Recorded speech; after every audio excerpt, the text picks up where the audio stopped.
Selamat pagi. Semangat terus. Hari ini kita bertemu di video pembelajaran online PKN tentunya. Siapkan hati, siapkan peralatan, simak video ini. Pastikan Anda memahaminya. Jayo.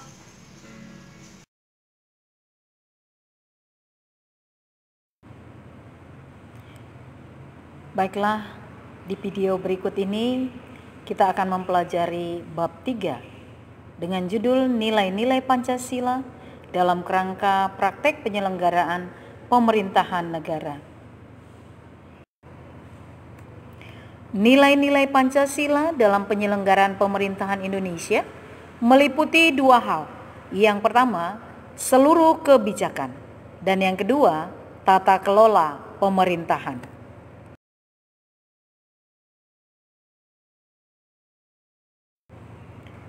Bagian A. Sistem pembagian kekuasaan negara Republik Indonesia. Pengertian kekuasaan negara secara umum.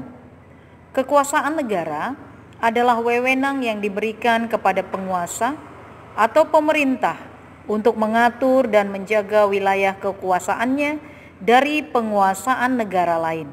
Pembagian kekuasaan berarti kekuasaan negara itu memang dibagi-bagi dalam beberapa bagian, legislatif, eksekutif, dan yudikatif, tetapi tidak terpisahkan.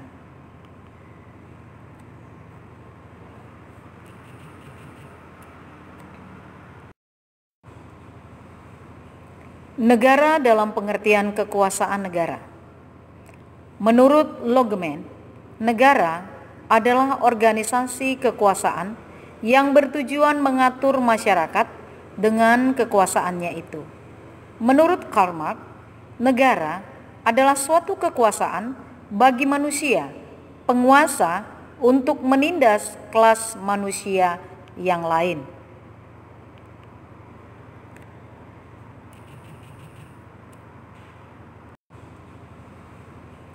Negara dalam pengertian kekuasaan negara. Menurut Loggeman, negara adalah organisasi kekuasaan yang bertujuan mengatur masyarakat dengan kekuasaannya itu. Menurut Karl Marx, negara adalah suatu kekuasaan bagi manusia, penguasa untuk menindas kelas manusia yang lain.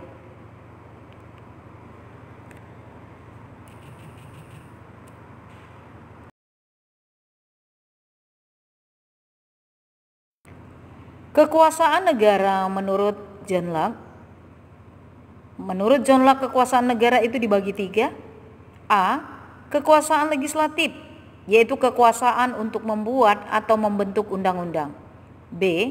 Kekuasaan eksekutif, yaitu kekuasaan untuk melaksanakan undang-undang, termasuk kekuasaan untuk mengadili setiap pelanggaran terhadap undang-undang.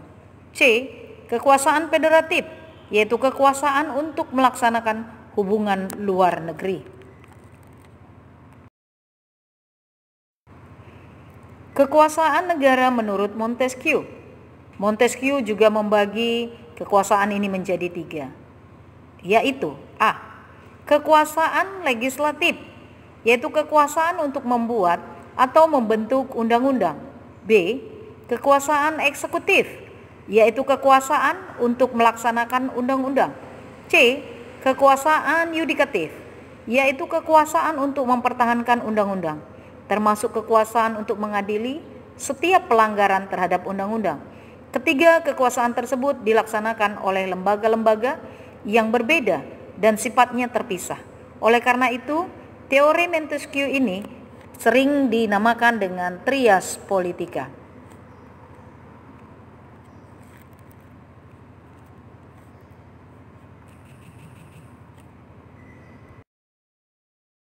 Kita lanjut slide berikutnya, yang kedua, konsep pembagian kekuasaan di Indonesia.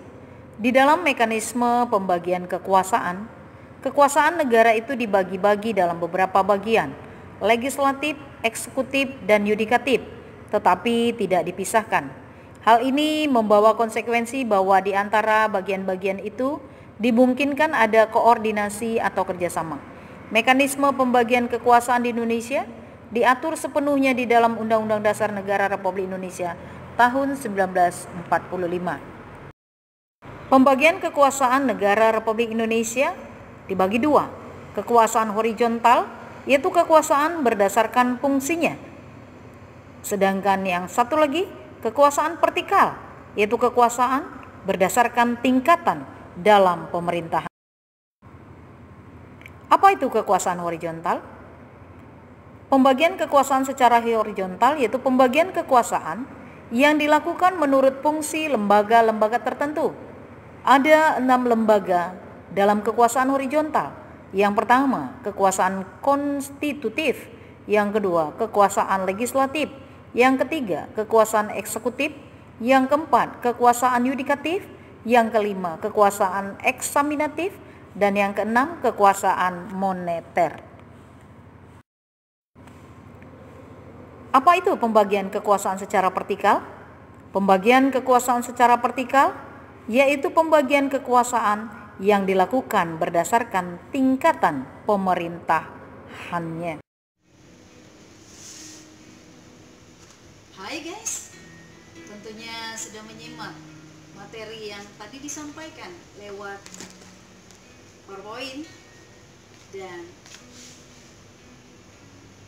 diharapkan boleh mengerjakan tugas-tugas yang sudah disertakan dalam PowerPoint. Sampai ketemu di video pembelajaran online berikutnya dan tetap semangat, lakukan yang terbaik. Sampai jumpa, selamat siang, Ciao.